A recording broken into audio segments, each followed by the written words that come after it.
जय शनिदेवा भक्तों, आप कैसे हो? उम्मीद करती हूँ सब अच्छे होंगे, मस्त होंगे, स्वस्थ होंगे। तो आज हम पढ़ेंगे शनि महाराज की कथा। वीडियो में एंड तक ज़रूर बने रहना।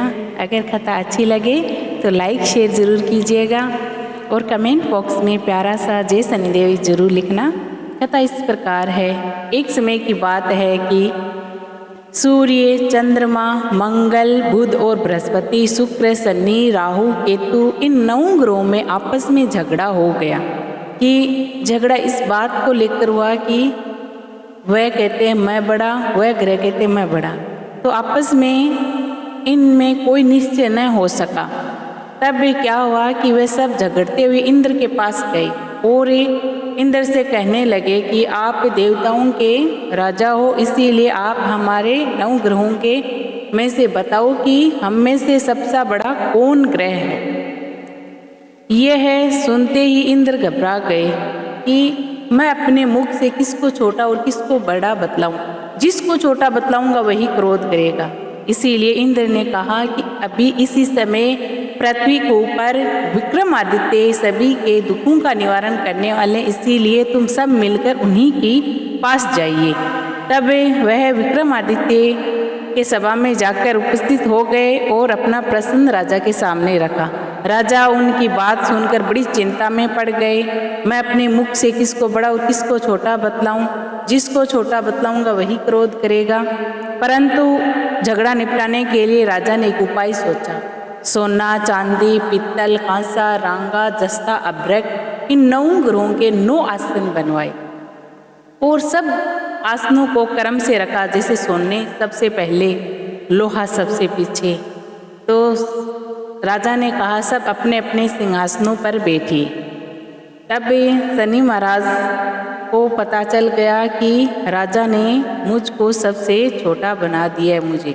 इसीलिए राजा ने कहा सबसे आसन सबसे आगे है उस धातु के उन ग्रहों के, तो वह सबसे बड़ा और सबका आसन पीछे है वह सबसे छोटा। तब शनिदेव का आसन सबसे पीछे था और वह लोहे का था। शनिदेव ने अपने आप को छोटा, राजा ने शनिदेव को छोटा बना दिया। इस पर राजा को शनि महाराज को बड़ा क्रोध आया। तब शनि महाराज ने कहा राजन सुनो, तुम मेरे पराक्रम को नहीं जानते। सूर्य 1 राशि पर 1 महीना, चंद्रमा 2.25 महीना, मंगल 1.5 महीना, बृहस्पति 13 महीना, बुध और शुक्र 1 महीने, परंतु मैं 1 राशि पर 2.5 अथवा 7.5 साल तक रहता हूँ। मैंने बड़े बड़े देवताओं को भी भीषण दुख दिया है। राजन सुनो, राम जी को 7.5 आई तो वनवास हो गया। रावण पर आई तो राम और लक्ष्मण ने सेना लेकर लंका पर चढ़ाई कर दी, रावण के कुल का नाश कर दिया। हे राजन, अब तुम सावधान रहना। राजा कहने लगा जो कुछ भाग्य में होगा देखा जाएगा। उसके इस बाद अन्य ग्रह तो प्रसन्नता के साथ चले गए, परंतु शनिदेव बड़े क्रोध के साथ वहां से सिधारे। कुछ काल व्यतीत हो जाने पर जब वे राजा को 7.5 की दशा आई तो शनिदेव घोड़े के सौदागर बनकर अनेक सुंदर घोड़े के सहित राजा की राजधानी में आए। जब भी राजा ने सौदागर के आने की खबर सुनी तो अवसपाल को अच्छे अच्छे घोड़े खरीदने की आज्ञा दी। अवसपाल ऐसी अच्छी नस्ल के घोड़े खरीदकर और उनका मूल्य सुनकर चकित हो गया और तुरंत ही राजा को खबर दी। राजा सुनो कि अच्छी नस्ल के घोड़े आए हैं, उनमें से आप एक घोड़ा सवार के लिए चुन लो। राजा ने एक सवार के लिए अच्छा सा घोड़ा चुन लिया और घोड़े पर राजा बैठ गया। राजा को बैठते ही घोड़ा इसी तरह से दौड़ा जैसे कि बंदूक में से गोली छूटती है। इस प्रकार से घोड़ा दौड़ता हुआ एक घने जंगल में जाकर रुक गया। वहां पर राजा को वह घोड़ा छोड़कर अंतर ध्यान हो गया। अब भी राजा जंगल में अकेला भटकता भटकता फिरता है। प्यास से व्याकुल एक ग्वाल को देखा और ग्वाल ने राजा को प्यास से व्याकुल देखकर पानी पिलाया। राजा ने प्रसन्नचित होकर अपने अंगुली में एक अंगूठी थी उस ग्वाल को दे दी और ग्वाल को देने के बाद राजा शहर में पहुंच गया और सेठ की दुकान पर जाकर बैठ गया और अपने आप को उज्जैन का रहने वाला नाम अपना विका बतलाया। सेठ ने उसको कुलीन मनुष्य समझकर जल आदि पिलाया। भाग्यवश उस दिन सेठ की दुकान पर बिक्री बहुत अधिक हुई थी। तब सेठ उसको भाग्यवान पुरुष समझकर भोजन कराने के लिए अपने साथ ले गया घर। अब ध्यान से सुना। भोजन करते समय राजा ने आश्चर्य की एक बात देखी। खूंटी पर हार लटक रहा है और वही खूंटी हार को निगल रही है। भोजन के पश्चात कमरे में आने पर जब सेठ को कमरे में हार न मिला तो सबने यही निश्चय किया कि सिवा विका के कोई और इस कमरे में आया ही नहीं, अतः अवश्य उसी ने हार चोरी किया है। परंतु विका ने हार लेने से मना कर दिया। इस पर 5-7 आदमी इकट्ठा होकर उसको फौजदार के पास ले गए। फौजदार ने राजा को देखकर वहां उपस्थित होकर विक्रमादित्य को देखते ही कहा कि यह आदमी तो भला प्रतीत होता है, चोर मालूम नहीं होता, परंतु सेठ का कहना है कि इसके सिवा और कोई घर में आया ही नहीं, इसी ने ही चोरी की है। तो राजा ने आदेश दिया कि इसके हाथ पैर काट दिया जाए, इसको चोरंगिया किया जाए। तब राजा की आज्ञा का तुरंत पालन किया गया। विका के हाथ पैर काट दिए गए। इसी प्रकार कुछ काल व्यतीत होने पर एक तेली उसको अपने घर ले गया और गोले पर उसको बैठा दिया। विका उस पर बैठा हुआ जुबान से बेल हाँकता रहा। शनि की दशा समाप्त हो गई। और एक रात को वर्षा ऋतु के समय वह मल्हार राग गाने लगा। कौन गाने लगा? विका। उसका गाना सुनकर उस शहर के राजा की कन्या उस राग पर मोहित हो गई और दासी को खबर लेने को भेजा कि शहर में कौन राग गा रहा है। दासी सारे शहर में फिरती फिरती क्या देखती है कि तेली के घर में एक चोरंगिया राग गा रहा है। दासी ने महल में आकर राजकुमारी को सब वृत्तांत सुना दिया। बस उसी क्षण राजकुमारी ने अपने मन में यह प्रण कर लिया कि चाहे कुछ हो, मैं इससे चोरंगिये के साथ ही विवाह करूंगी।